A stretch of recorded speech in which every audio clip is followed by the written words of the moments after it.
My ship gave up before I did. One moment I was coasting through the upper stratosphere of an uncharted ice marble, the next I was skiing across its surface on my face like a flaming human sled. The emergency thrusters fired exactly once, just enough to propel my last cup of coffee against the dashboard and into my lap, which, fun fact, stays warm for exactly 3 seconds in sub-zero air before becoming a personal glacier. When the wreckage finally stopped screeching, I crawled out of the twisted hull wrapped in the world's thinnest thermal suit, which I now realize was designed more for Fashion Week than survival. Snowflakes the size of dinner plates slapped my face. I muttered, "Space IKEA strikes again," and tried to light my emergency fire stick. The stick hissed, sparked, and then committed suicide. I considered following its example. The wind howled like an unpaid intern, and my body was auditioning for the role of human popsicle. I danced in place, mostly to keep circulation going but partly to distract myself from the cosmic unfairness of it all. I had just enough battery to ping my location to Mission Control, which meant rescue might arrive in 2 hours, or 2 centuries, depending on how much they liked me. My teeth chattered Morse code for "I regret everything." Then something moved at the edge of my vision, big enough to block the moonlight. At first, I thought a glacier had learned to walk. Then it crouched, and I saw her, 12 feet of fur-draped muscle, with hair like frozen storm clouds and eyes glowing like twin campfires. She carried a tree trunk as casually as a breadstick. Every instinct screamed to run, but my legs had already unionized and gone on strike. She sniffed the air, tilting her head as if the smell of panic was intriguing. I raised my hands, babbled, "Nice planet, love what you've done with the atmosphere," and offered her my emergency snack bar like a peace treaty. She blinked, unimpressed, then closed the distance in 2 strides that registered as small earthquakes. Before I could scream or update my will, she scooped me up one-armed and slung me over her shoulder like a confused grocery item. My brain said, "Resist." My body said, warm." The world blurred as she tromped through the blizzard, snow exploding under her feet. I dangled upside down, mumbling, "I'm being abducted by Bigfoot's hotter cousin," while my blood tried to migrate to my ears. We entered a cave mouth carved from black stone, glowing faintly with mineral light. The sudden stillness hit like stepping into another planet inside this planet. She set me down not gently but not unkindly, then stacked a mountain of furs around me. My legs vanished under the pile, leaving only my head poking out like a confused periscope. She squatted by a crackling fire, poking it with her tree trunk stick, while I attempted dignity. "So, do you abduct many visitors, or am I just special?" I asked. She glanced back with a grunt that vibrated my ribcage. I wriggled an arm free, trying to sit up. The furs were heavier than my ship. I looked like a burrito having an existential crisis. She gestured at the flames, then at me, then at herself. I think she meant, "Stay." My survival instincts screamed yes, while my pride sulked in the corner. As warmth seeped into my bones, I realized the absurd truth: she hadn't kidnapped me. She'd rescued me. A 12-foot alien cavewoman had just saved my fragile human hide from becoming a cautionary tale. Her gaze kept flicking toward me, curious and calculating. I couldn't tell if she saw me as a fellow sentient being or as something between a pet and an experimental marshmallow. I forced a grin, teeth still chattering. "Thanks for the hospitality," I croaked, though the turn-down service could use a mint. She made a sound like distant thunder, maybe a laugh. Or maybe her stomach. Either way, the fire's warmth and her sheer presence started working together like an accidental spa treatment. The last thing I remember before sleep sucker-punched me was her massive silhouette leaning closer, the heat of her body rolling across the cave like a second fire. I heard her murmur something low, guttural, and oddly gentle. I didn't understand the words, but I could guess the meaning. She was keeping me warm. And judging by the way my heart kicked like a startled rabbit, it was working entirely too well. I woke up somewhere between roasted and delirious, cocooned in enough fur to qualify as a carpet showroom. The cave glowed with dim amber light, and my breath puffed steam even though my body felt like it had been microwaved. My thermal suit was clinging to me like desperate plastic wrap. She was crouched near the fire, sharpening a bone the size of a canoe paddle, her golden eyes flicking toward me like she was checking if I'd finished cooking. I tried sitting up and immediately face-planted into the furs. Smooth. Very heroic. She tilted her head, curious, like I was performing some rare human ritual called flailing. A low rumble shook from her chest as she rose, moving with impossible grace for someone taller than 2 refrigerators. She crouched beside me, her massive shadow swallowing me whole. She pressed a palm against my chest. The warmth of her skin hit me like opening an oven. My brain short-circuited. I squeaked out, "That's, very thorough," which might have been charming if it hadn't come out 2 octaves higher than usual. She frowned, then tapped her own chest and wrapped her arms around herself. A pantomime. She was cold too. Or maybe she thought I was. Either way, my teeth betrayed me by chattering like castanets. She made a low clicking sound, then tugged at the furs until I was buried again. I flailed my arms free, shaking my head. No, it's not working, I need more heat. My words fogged the air like guilty confessions. She stared for a long moment, then spread her arms and gestured at herself. My brain took a full 5 seconds to translate. She was offering herself. As in, body heat. My dignity tried to object but froze halfway up my throat. My survival instincts took the wheel and slammed the accelerator. I raised a hand to object anyway, babbling nonsense about interspecies HR protocols and how this might count as thermal misconduct, while she calmly scooped me up like a child-sized housecat. My protests turned into muffled squawks as she settled me against her chest, wrapping those colossal arms around me. I disappeared like a marshmallow dropped into molten chocolate. Every nerve in my body filed a strongly worded letter. The heat radiating off her made my skin buzz, and I realized she wasn't just warm, she was furnace hot, like her bloodstream was part magma. I tried to keep conversation going because silence meant acknowledging the situation. You know, on my planet, this would require at least 3 signed consent forms. She just hummed, a deep resonant sound that vibrated through my bones like someone strumming a bass inside my ribcage. My heartbeat tried to match her rhythm and failed spectacularly. She smelled like smoke, snow, and something wild, something alive. My mind clung to science to stay calm. Body heat transfer, metabolic regulation, nothing more. My body ignored that memo entirely.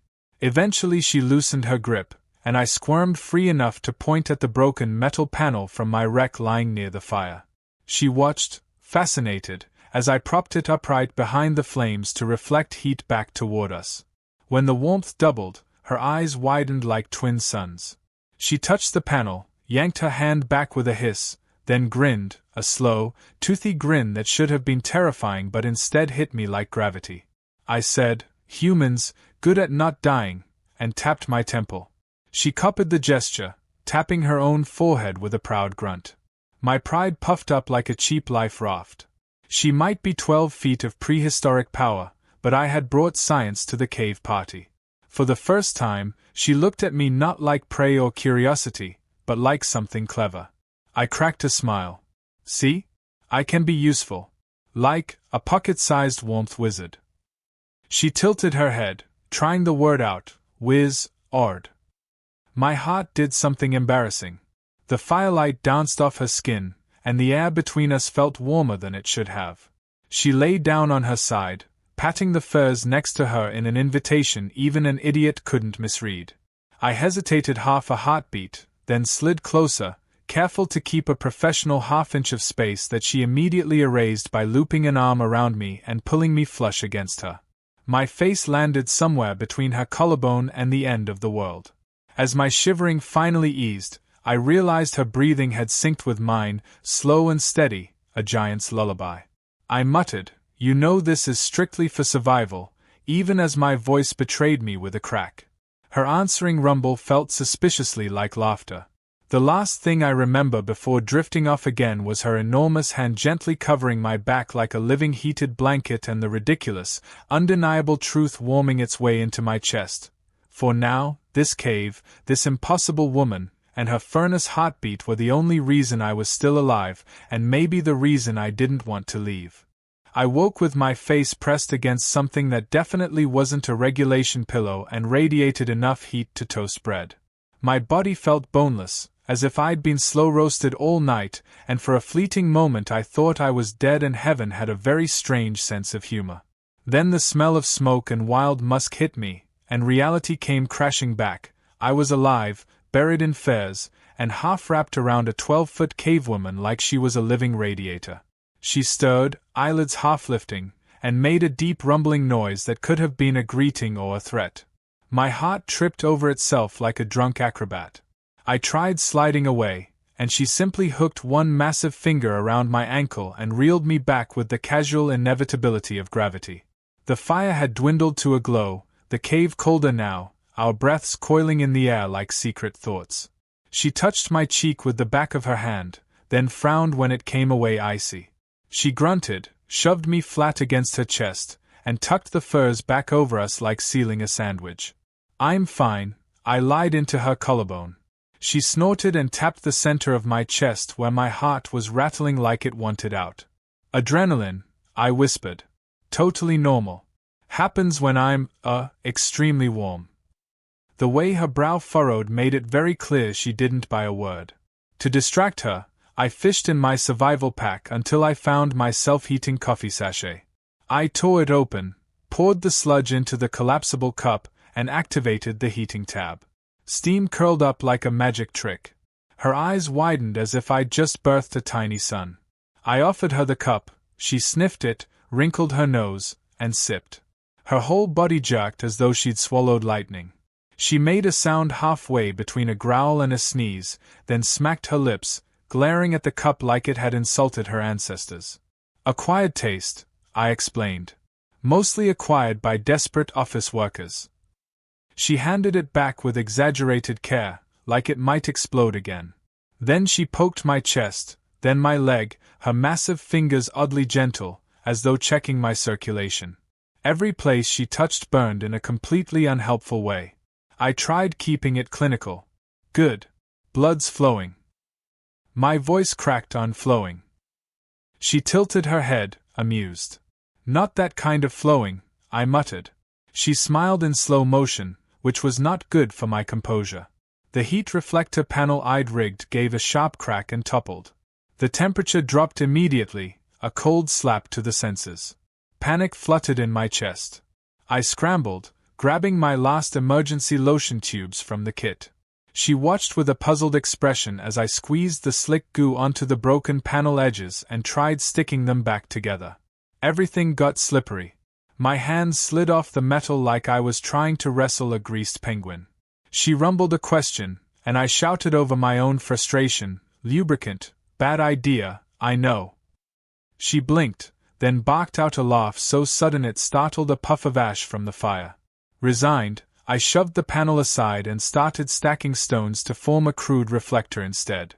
She watched my frantic improvisation, eyes gleaming with something like admiration.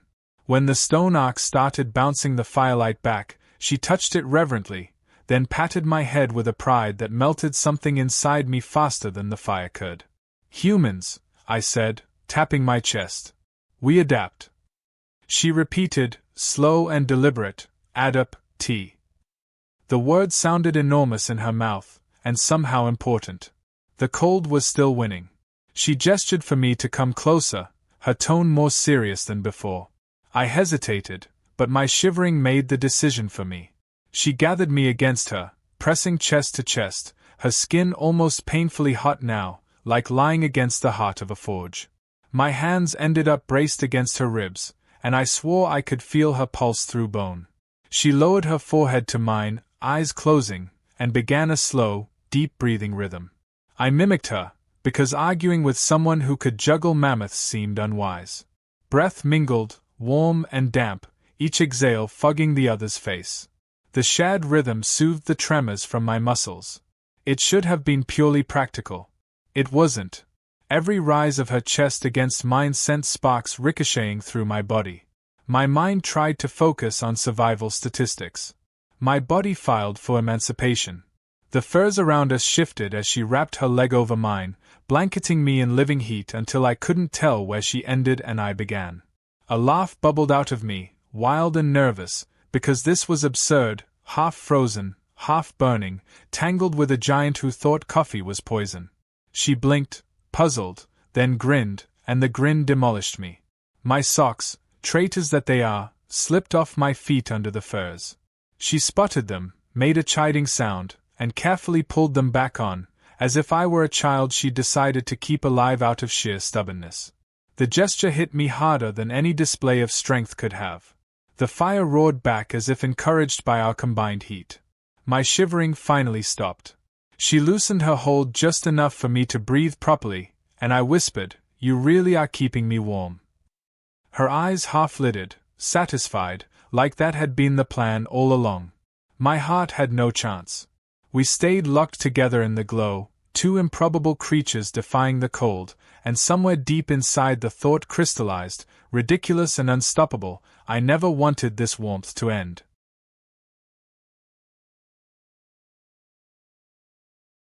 Her towering frame loomed over me as the cavern air thickened, every movement she made deliberate and silent, the flicker of torchlight tracing the ridges of her shoulders like molten bronze.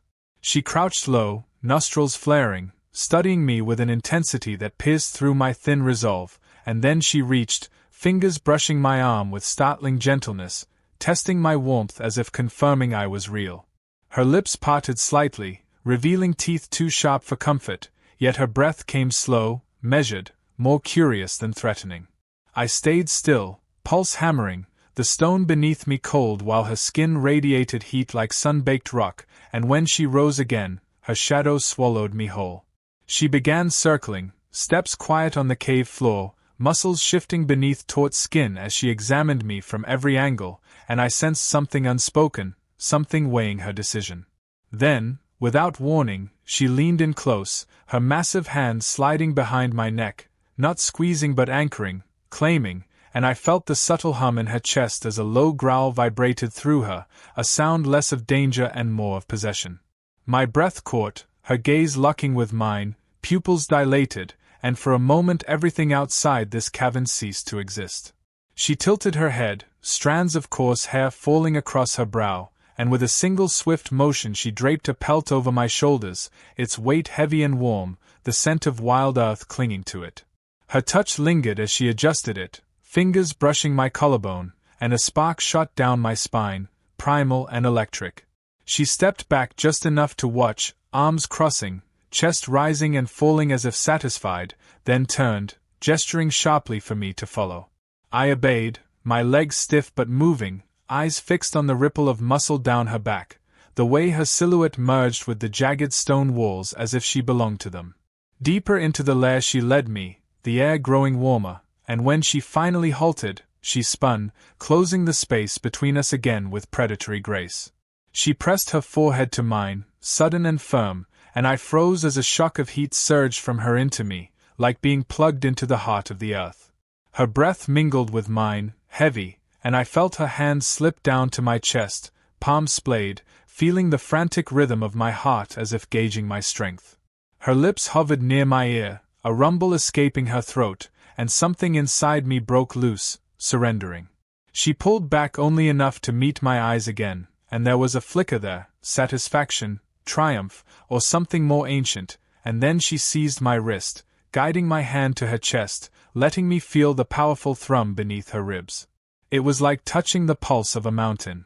My fingers trembled, yet she did not flinch, only stood taller, chin lifting, daring me to look away.